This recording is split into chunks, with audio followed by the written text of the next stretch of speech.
रामलीला मैदानावर 10 फेब्रुवारी ते 19 फेब्रुवारीपर्यंत अश्वमेध महायज्ञ आयोजन करण्यात आले अशी माहिती पत्रकार परिषदेत देण्यात आली आहे। सनातन धर्माचाही आयोग बनवला जावा अशी मागणी सरकारकडे करण्यात येणार असल्याचंही सनातन संस्थेचे शर्मा यांनी सांगितलंय।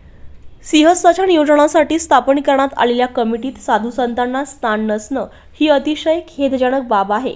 या समितीत प्रशासकीय अधिकाऱ्यांबरोबर साधू संतांनाही स्थान देण्यात यावं अशी आमची मागणी असून यासंबंधी शासन स्तरावर बोलणी करण्यात येईल अशी माहिती अखिल भारतीय सनातन परिषदेचे महाराष्ट्राचे प्रभारी तथा पीठाधीश्वर श्रीराम शक्तीपीठ संस्थान राष्ट्रसंत अनंत विभूषित श्री श्री श्री 1000 महामंडलेश्वर स्वामी सोमेश्वरानंद सरस्वतीजी महाराज यांनी दिली आहे।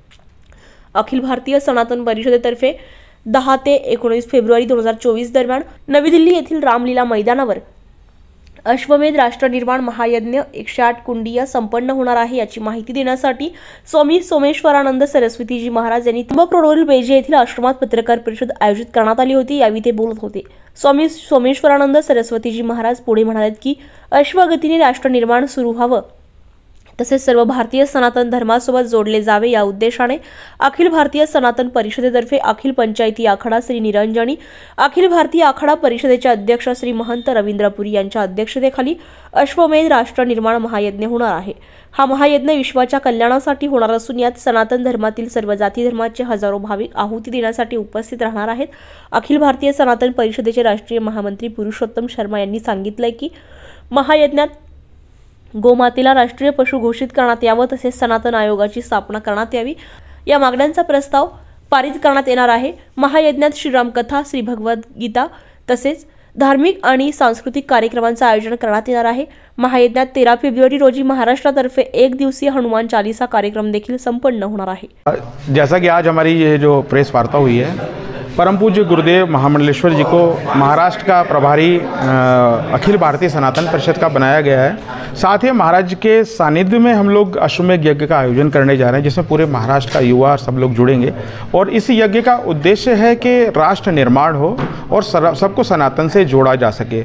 और हम लोग सनातन परिषद की स्थापना सनातन धर्म के प्रचार प्रसार के लिए की गई है।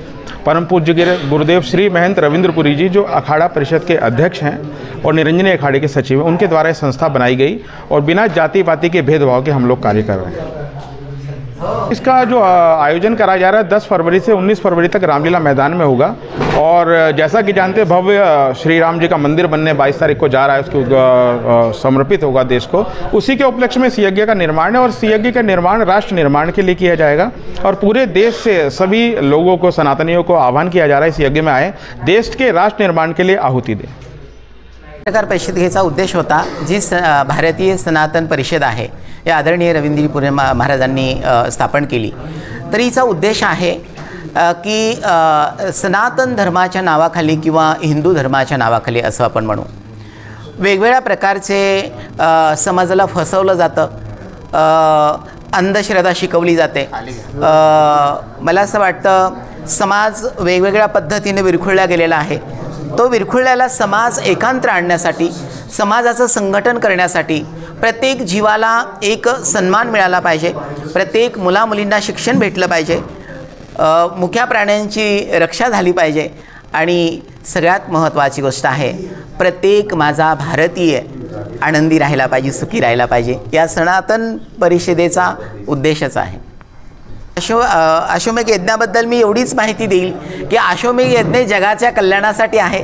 तिथे भगवान परमात्माचं चिंतन केलं जाईल आणि जगाच्या विश्वाच्या शांतीसाठी प्रार्थना केली जाईल। बाकी काही मी आखाड्याशी वरिष्ठांशी बोलणार आहे आणि त्या कमिटीमध्ये एक साधू असणं फार गरजेचं आहे, कारण की साधूंना जे कुंभामध्ये ज्या सुखसुविधा लागणार आहेत, व्यवस्था लागणार आहेत, साधूंचे जे काही प्रश्न असतात, साधू संतांचे महंतांचे जे महात्मे जगाच्या कल्याणासाठी साधना करत असतात, तर त्या महात्म्यांचे प्रश्न सुटण्यासाठी मी आखाड्यांशी बोलणार आहे आणि वरिष्ठांशी बोलून निर्णय घेणार आहे की एक साधू संत मध्ये असले पाहिजे। आवाहन करेल की माझ्या सर्व नाशिककरांना महाराष्ट्रामधून जेवढेही आध्यात्मिक सगळे महापुरुष माझ्या माया बहिणी आहेत सगळ्यांना आवाहन करेल की सगळ्यांनी कार्यक्रमाला यायचं आहे आणि येण्यासाठी निश्चितच पुरुषोत्तम महाराजांकडे त्याचं नियोजन आहे, त्याचं सगळं नियोजन ते करतील आणि मी आवाहन करतो सगळ्यांना की आपण सगळ्यांनी या आध्यात्मिक कार्यक्रमाला ब्रह्ममय सोहळ्याला सगळ्यांनी यायला पाहिजे। द हिंद न्यूजसाठी सतीश रुपवते, नाशिक.